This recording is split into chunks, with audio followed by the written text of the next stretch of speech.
Hello, Jason Stucki checking in. Today I'm going to talk to you about RSS. What in the world is RSS? Until recently I didn't know either, so don't feel bad if this is your first time hearing about it. RSS is an acronym for Rich Site Summary. Others have referred to it as Really Simple Syndication. But what does that mean? RSS is a tool that you can use for internet browsing. It is meant to simplify your browsing time and to keep you more informed of updates to specific websites and blogs. The great part is you can choose the websites you want to subscribe to. In fact, a lot of websites have a small icon on display which allows you to automatically subscribe. Chances are you have seen this icon on websites but haven't ever done anything with it, because until now, you didn't know what it was. KSL.com is a website that I visit every day. I like to keep myself updated in the local news. However, problems arise where I spend a lot of time looking at things that I've already read. But by clicking on this orange icon right here in the middle, I can keep myself subscribed to the most recent updates without going through the whole page again. Look for RSS icons on all of your favorite web pages. My goal is to teach the Visual Media Design course at BYU Idaho starting this January 2014. In this class, I would be teaching basic graphic design skills to my students. We would mainly be working with the Adobe Creative Suite, specifically Illustrator and Photoshop. This class teaches basic principles of design. One particular area is also learning to use a digital camera to take nice photography.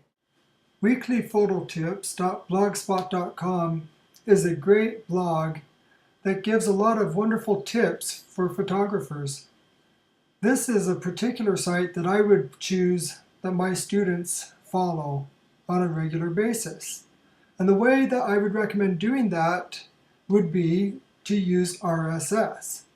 Now, this particular site doesn't have anywhere where I can subscribe to RSS, but what I can do is I can take my mouse and I can come over here and highlight the URL, weeklyphototips.blogspot.com.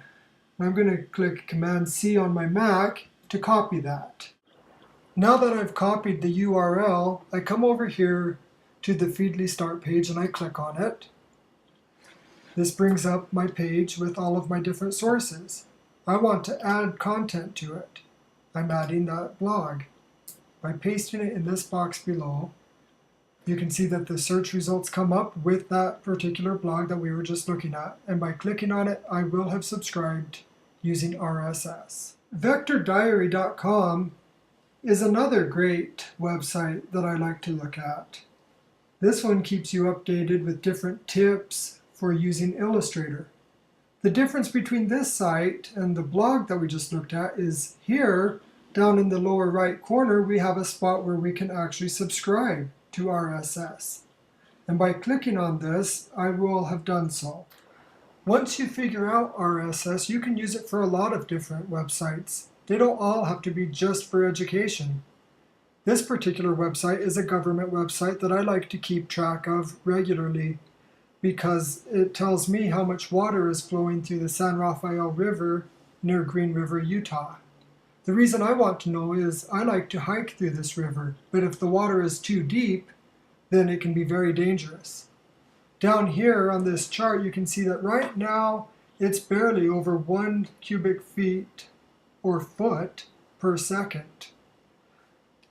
I'm excited about this because I'm planning on taking a bunch of friends this weekend through the river. Notice these pictures of the hike from last year when I went.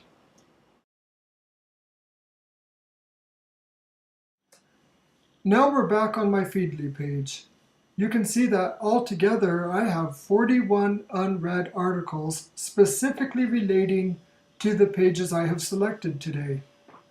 Here near the bottom, you'll see my category of visual media. This includes the VectorDiary.com and the Weekly Photo Tips blog that we looked at. It also includes a little bit about the lower black box that I showed you earlier. You can see that KSL has 26 new stories since I last opened up their page. So as you can see, this will save me a lot of time. I can simply just scroll through these and see what grabs my interest and go from there. And I can easily mark them as read. In conclusion, I see that RSS is a valuable tool both in the classroom and in real life. I can use it for my hobbies. I can use it in the office as a professional or as a student.